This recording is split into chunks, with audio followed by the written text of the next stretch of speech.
Hello friends, मैं हर्षा शुक्ला आप सभी लोगों का हर्षा क्लासेस में बहुत बहुत स्वागत करती हूँ। और फ्रेंड्स, आज मैं यूपी डीएलएड सेकेंड सेमेस्टर के मैथ्स विषय का चैप्टर 2 लेकर के आई हूँ फ्रेंड्स। और चैप्टर 2 के सभी महत्वपूर्ण प्रश्नों को मैंने इस वीडियो में सम्मिलित किया है। इससे पहले मैं 2 पार्ट में एलसीएम और एचसीएफ यानी चैप्टर 1 ला चुकी हूँ फ्रेंड्स। और उसमें जितने भी महत्वपूर्ण प्रश्न इस चैप्टर से बनते थे, सभी महत्वपूर्ण प्रश्नों को दोनों पार्ट्स में मैंने सम्मिलित किया था, तो वो दोनों पार्ट्स आप जरूर देख लें। और साथ ही साथ ये आपका व्यंजकों की संक्रियाएं आपका चैप्टर 2 है, इसका पार्ट 1 है फ्रेंड्स। ये भी मैं 2 पार्ट में आप लोगों का खत्म करने वाली हूं। ये पहला पार्ट है और बहुत ही आसान शब्दों में आप लोग को समझाऊंगी ताकि एक एक चीज आप लोग को क्लियर होती चले। और मैथ्स में मैक्सिमम स्टूडेंट्स के बैक आते हैं, तो किसी को भी बैक का सामना ना करना पड़े, सभी लोग अच्छे नंबरों से पास हो, सभी लोग 25 में से 25 अंक पाएं इस बार परीक्षा में। मेरा यही लक्ष्य है फ्रेंड्स, और आप मेरे लक्ष्य को बिल्कुल पूरा करिए।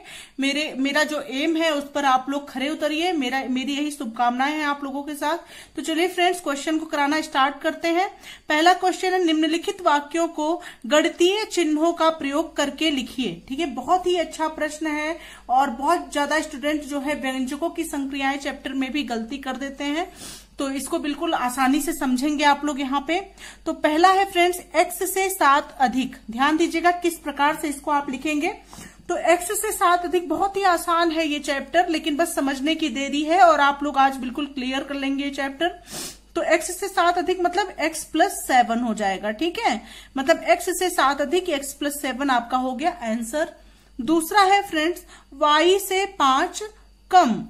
तो y अधिक में आपने प्लस किया, तो कम में आप क्या करेंगे, कम में माइनस करेंगे, तो y - 5। ठीक है, ये हो जाएगा आपका आंसर। ठीक है, नेक्स्ट है फ्रेंड्स क्वेश्चन नंबर 3। इसमें हम बेसिक से लेकर के कठिन सवालों तक की हम लोग बात करेंगे। तो तीसरा क्वेश्चन है, 15p का 5 गुना। तो 15p का 5 गुना क्या हो जाएगा फ्रेंड्स, 15p है। ठीक है, और इसका 5 गुना मतलब गुणे 5। ठीक है, तो 15 × 5 हो जाएगा 75p। ठीक है फ्रेंड्स, ये हो जाएगा आपका आंसर। नेक्स्ट है फ्रेंड्स, 50z का 7वां भाग। तो 50z का 7वां भाग मतलब क्या होगा, 7वां भाग की बात हो रही है, तो मतलब 50z को 7 से आप डिवाइड कर देंगे। ठीक है फ्रेंड्स, तो 50z और डिवाइड बाई 7, या लिख सकते हैं आप इसको 50z/7। ठीक है फ्रेंड्स, यही आपका हो जाएगा आंसर। नेक्स्ट क्वेश्चन पर आते हैं फ्रेंड्स। नेक्स्ट क्वेश्चन नंबर 5 इसका है, x के 2 गुने से 5 अधिक। ध्यान दीजिए, पहले बात हुई थी x से 7 अधिक की, यहां पे दिया गया है x के 2 गुने से 5 अधिक। तो x का 2 गुना मतलब 2x हो गया, और से 5 अधिक मतलब 2x + 5। ठीक है, ये आपका हो गया आंसर। होप आप लोग को बहुत आसानी से समझ में आ रहा होगा ये सभी क्वेश्चन। नेक्स्ट है फ्रेंड्स, p के आधे से 5 कम। तो p का आधा कितना हो जाएगा, p है ये, और p का आधा होगा p/2। ठीक है, और इससे 5 कम मतलब -5। ठीक है, और ये हो जाएगा आपका आंसर। होप आप लोग को अगर इस तरह के क्वेश्चन परीक्षा में पूछे जाते हैं तो आप लोग आसानी से कर लेंगे फ्रेंड्स। बहुत ही आसान होता है, बस शब्दों को समझने की कोशिश करिएगा और उसी हिसाब से आपको लिख देना है। ठीक है, अब बढ़ते हैं नेक्स्ट प्रश्न की तरफ। नेक्स्ट क्वेश्चन नंबर 2 है फ्रेंड्स, एक विद्यालय में 700 छात्र थे। नए सत्र में x छात्रों ने प्रवेश लिया, अब विद्यालय में कितने छात्र हो गए। बहुत ही अच्छा प्रश्न है आपकी परीक्षा के लिए।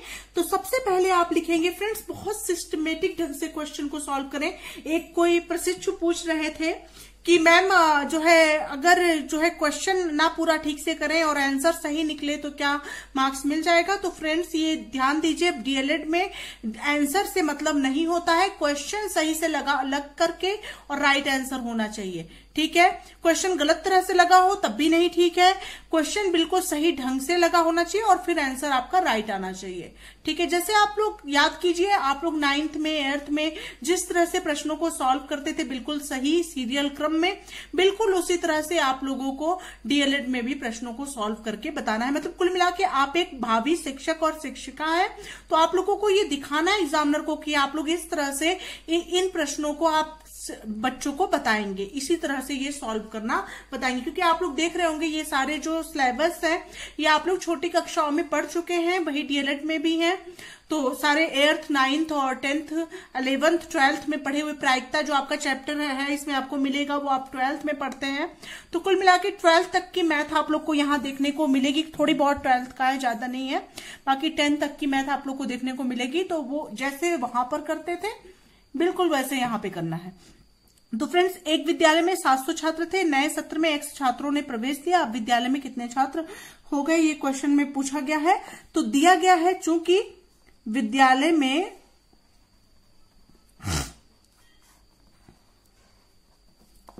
छात्रों की संख्या बराबर 700, ठीक है। और नए सत्र में प्रवेश लेने वाले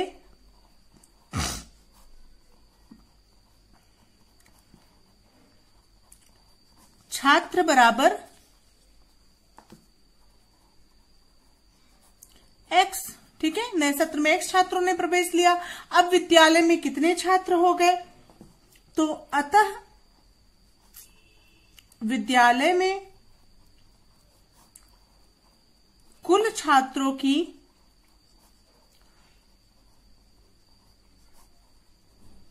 संख्या बराबर 700 धन X, और यही आपका हो जाएगा आंसर, ठीक है फ्रेंड्स। मतलब 700 में जैसे मान लीजिए आप लोग एक कक्षा में 100 लोग पढ़ते हैं और 10 लोग और आ गए, तो 100 धन 10 बराबर 110, तभी तो जोड़ के ही तो मिलेगा आपको 110।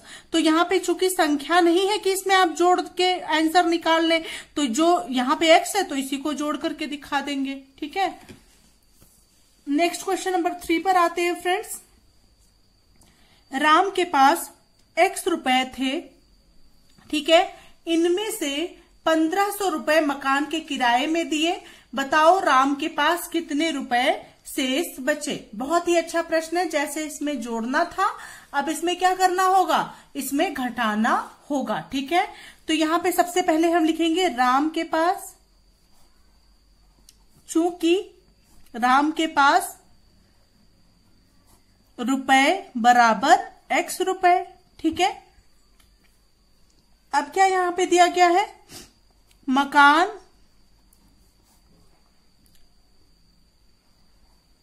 के किराए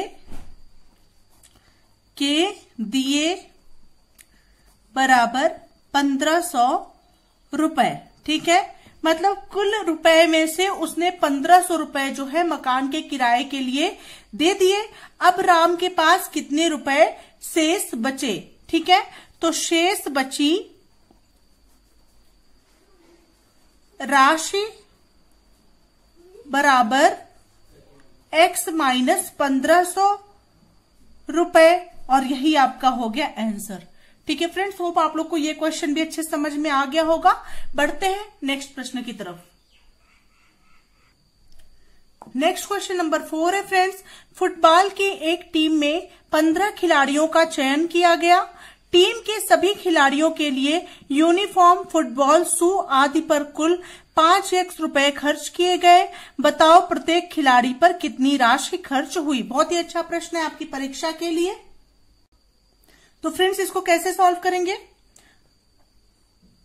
तो फ्रेंड्स पहले आप लोग समझिए कि 15 खिलाड़ियों का चयन किया गया फुटबॉल की टीम में, और टीम के सभी खिलाड़ियों के लिए मतलब 15 खिलाड़ियों के लिए यूनिफॉर्म, फुटबॉल और शू पर 5x रुपए खर्च किए गए, ठीक है। तो प्रत्येक खिलाड़ी मतलब एक खिलाड़ी पर कितना रुपए खर्च किया गया ये पूछा गया है। तो इसको बहुत ध्यान से समझेंगे। चूंकि 15 खिलाड़ियों पर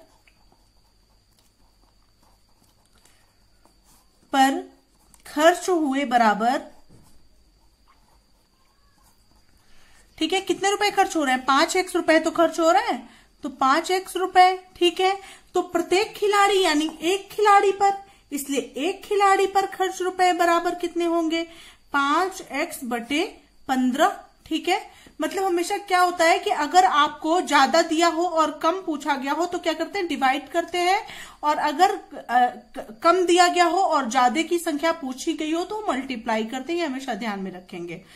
तो यहाँ पे 5 × 9 5, 5 × 15, तो ये हो गया कुल x/3 रुपए जो है प्रत्येक खिलाड़ी पर खर्च हुआ, और यही हो गया आपका आंसर। होप आप लोग को ये सभी प्रश्न अच्छे समझ में आ रहे होंगे। अब बढ़ते हैं नेक्स्ट प्रश्न की तरफ फ्रेंड्स, और ये सब प्रश्न बिल्कुल तैयार कर लें, और बहुत ही आसान होता है, लेकिन आप लोग एक बार नोट्स तैयार कर लेंगे ना, एक बार अगर किसी कॉपी पेन में लेकर के कोई कॉपी बना लीजिए, जो मैथ में मैं क्वेश्चन करा रही हूँ, रेगुलर मैं लाइव क्लास लाऊंगी, और उससे आप लोग को बहुत हेल्प मिलेगी। बस एग्जाम में आप लोग सरसरी नजर से एक बार देख के जाएंगे और आप लोग क्वेश्चन को सही अटेम्प्ट करके आएंगे। ठीक है फ्रेंड्स, तो बढ़ते हैं नेक्स्ट प्रश्न की तरफ। फ्रेंड्स, अब व्यंजकों की संक्रियाएं में एक महत्वपूर्ण टॉपिक होता है सजातीय और विजातीय पद के बारे में। ठीक है, तो इसके बारे में समझ लेते हैं, और इससे भी प्रश्न आपकी परीक्षा में जरूर पूछे जाते हैं। तो सजातीय पद के बारे में जानेंगे कि जिन पदों के बीजीय गुणनखंड आपस में समान होते हैं उन्हें सजातीय पद या समान पद कहते हैं। ठीक है, मतलब जिनके बीजीय गुणनखंड जो है, बीजीय गुणनखंड आपस में समान होते हैं उन्हें सजातीय पद या समान पद कहा जाता है, जबकि उनके संख्यात्मक गुणांक जो है अलग अलग हो सकते हैं। मतलब संख्याएं अलग अलग हो सकती हैं, लेकिन जो बीजीय संख्या बीजीय है, बीजीय का मतलब कह सकते हैं फ्रेंड्स, जैसे कि x में कोई पद दिया गया है, y में कोई पद दिया गया है, z में दिया गया है, a में दिया गया है, b में दिया गया है, मतलब इस तरह से दिया गया है, और ये x x हो 2, y y 2 हो, z z 2 हो, तो आपस में क्या होंगे, ये एक दूसरे के सजातीय पद होंगे। ठीक है, जैसे कि आप लोग क्वेश्चन से ज्यादा अच्छे समझ लेंगे, जैसे एग्जांपल से भी समझ सकते हैं, जैसे कि 3xy है और ये 6xy है। 3xy तथा 6xy ये क्या है, आपस में सजातीय है, मतलब चूंकि xy यहाँ पे भी है और xy यहाँ पे भी है। 3 और 6 से मतलब नहीं है, यहाँ पे कुछ भी हो, 13 हो, 16 हो, इससे मतलब नहीं है। यहाँ पे साफ साफ दिया गया है कि उनके संख्यात्मक गुणांक अलग अलग हो सकते हैं। संख्यात्मक गुणांक मतलब ये संख्याएं समान होने की कोई वैधता नहीं है, केवल जो है इनकी बीजीय जो व्यंजक है, बीजीय जो पद है, वो समान होना एक दूसरे का जरूरी होता है। जैसे XY है तो XY यहाँ होना चाहिए। ठीक है फ्रेंड्स, जैसे XY है और यहाँ पे YZ होगा, तब भी वो समान नहीं होगा, वो क्या होगा, विजातीय पद होगा। ठीक है, तो ये एक दूसरे के समान होते हैं तो सजातीय होते हैं। अब फ्रेंड्स, विजातीय पद की बात करते हैं कि जिन पदों के गुणांक आपस में समान नहीं होते हैं तो उन्हें विजातीय पद या असमान पद कहते हैं। मतलब जो आपस में समान ना हो, जैसे मान लीजिए 4xy दिया गया है और यहाँ पे 4ab दिया गया है। ठीक है, तो ये दोनों तथा करके, ठीक है, तो ये दोनों एक दूसरे के विजातीय हैं, ये दोनों एक दूसरे के समान नहीं है। मतलब XY इससे मतलब हमको नहीं है, इससे हमको मतलब नहीं है। ठीक है, मतलब हमको किससे है, इससे मतलब है। ठीक है, यहाँ पे XY है, यहाँ AB है, एक दूसरे के समान नहीं है, इसलिए ये विजातीय है। ठीक है, अब इसमें कुछ क्वेश्चन इस तरह के बनते हैं फ्रेंड्स परीक्षा के लिए, वो देख लीजिए। जैसे कि 5वां क्वेश्चन आपका है, निम्नलिखित में से सजातीय पदों को छांटिए। मतलब कौन कौन से पद हैं जो एक दूसरे के जो है सजातीय हैं। ठीक है, बहुत ही अच्छा प्रश्न है, बहुत ही बढ़िया प्रश्न आपकी परीक्षा के लिए। ठीक है, तो यहां पर आप सजातीय पद, पहला सजातीय पद क्या है, जैसे कि पहला आपका क्या है, यहां पे लिखेंगे x है और x का सजातीय क्या है, 3x है। ठीक है, तो यहां लिखेंगे x तथा 3x सजातीय पद हैं। ठीक है, सजातीय बीजीय पद भी आप लिख सकते हैं यहां पे। ठीक है, सजातीय बीजीय पद है। और दूसरा क्या है आपका यहाँ पे, 2y और 5y। 6xy के बराबर कोई नहीं है, इसलिए ये नहीं है। ठीक है, इसके साथ का कोई नहीं है यहाँ पे, तो यहाँ पे हो जाएगा 2y तथा 5y सजातीय बीजीय पद हैं। ठीक है फ्रेंड्स, तो होप आप लोग को समझ में आ गया होगा। मतलब दो दो चीजें कॉमन हो तो सजातीय होती हैं। मतलब दो के व्यंजक जो है, पद जो है वो कॉमन हो तो वो जो है सजातीय होते हैं। ठीक है फ्रेंड्स, और अगर कॉमन नहीं होते तो वो विजातीय होते हैं। ठीक है, तो सजातीय होप आप लोग को ये वाला क्वेश्चन समझ में आ गया होगा। बढ़ते हैं नेक्स्ट क्वेश्चन की तरफ। नेक्स्ट नंबर 2 है friends 2x square y square x y 3x square y square 9x square comma -8y square, सब कॉमा कॉमा करके आप लोग देख सकते हैं। तो यहाँ पे कौन से सजातीय बीजीय पद हैं ये आपको ज्ञात करना है। ठीक है, तो यहाँ पे फ्रेंड्स आप लोग देख सकते हैं 2xy स्क्वायर है और सॉरी 2x स्क्वायर है, तो 2x स्क्वायर x स्क्वायर वाली वैल्यू यहाँ पे कहीं है, तो यहाँ पे आप लोग देख सकते हैं 9x स्क्वायर यहाँ पे भी है, यहाँ पे भी x स्क्वायर है, तो यहाँ पे लिख सकते हैं 2x स्क्वायर तथा 9x स्क्वायर सजातीय बीजीय पद है। ठीक है, और यहाँ पे दूसरा क्या है फ्रेंड्स, यहाँ पे y स्क्वायर है और यहाँ पे -8y स्क्वायर है। तो y स्क्वायर है और यहाँ पे -8y स्क्वायर है, तो यहाँ पे लिखेंगे तथा y स्क्वायर, कॉमा भी कर सकते हैं, -8y स्क्वायर सजातीय बीजीय पद है। ठीक है फ्रेंड्स, इस तरह से इसको आप लिख सकते हैं। होप आप लोग को समझ में आ रहा होगा सजातीय बीजीय पद का मतलब क्या होता है। और यहाँ पे ये दोनों क्या है फ्रेंड्स, ये दोनों एक्स वाई और 3x स्क्वायर वाई स्क्वायर क्या है, विजातीय पद हैं। ठीक है, क्योंकि ये दोनों सजातीय नहीं है तो क्या है, ये विजातीय हैं। कभी कभी आपसे विजातीय के बारे में भी पूछा जाता है परीक्षा में, तो विजातीय के बारे में आप ये लिख सकते हैं कि ये विजातीय हैं। ठीक है फ्रेंड्स, क्योंकि ये दोनों एक दूसरे के बराबर नहीं है। अगला है friends AB comma -3A comma -5B comma -5AB comma 7A comma 9BA। तो इसमें से कौन सा सजातीय बीजीय पद है। ठीक है फ्रेंड्स, तो ये बहुत ही अच्छा प्रश्न है। तो AB है यहाँ पे अब AB देखिए कहाँ कहाँ है, -5AB है और 9BA है। BA हो चाहे AB हो, बात एक ही होती है। ठीक है, चाहे ये XY लिख दे चाहे YX लिख दे, चाहे AB लिख दे चाहे BA लिख दे, वही चीज है। A और B यहाँ पे भी है, A और B यहाँ पे भी है, A और B यहाँ पे भी है। ठीक है फ्रेंड्स, तो पहला क्या हो गया आपका, पहला यहां पे लिखेंगे AB comma -5AB comma 9BA सजातीय बीजीय पद है तथा। ठीक है, अब दूसरा क्या सजातीय बीजीय पद है, -3A है यहाँ पे 7A है। ठीक है, और -5B तो अलग है बिल्कुल, इसका कोई भी जोड़ी नहीं है, जोड़ीदार इसका नहीं है। तो -3A और यहाँ पे A, यहाँ पे भी A है यहाँ पे भी A है, माइनस और प्लस से अंतर कोई फर्क नहीं पड़ता है। ठीक है, तथा -3A कॉमा 7A सजातीय बीजीय पद है। ठीक है, होप आप लोग को समझ में आ रहा होगा क्वेश्चन करना। बहुत अच्छा प्रश्न है ये, परीक्षा में जरूर पूछा जाएगा। चौथा प्रश्न इसी तरह का देख लेते हैं फ्रेंड्स। यहाँ पे 9x क्यूब है, यहाँ पे कॉमा 16x स्क्वायर वाई है, यहाँ पे -8x क्यूब है, यहाँ कॉमा -5x स्क्वायर वाई है, यहाँ पे कॉमा 7yx स्क्वायर है। ठीक है फ्रेंड्स, तो इसमें देखेंगे कैसे क्या होगा।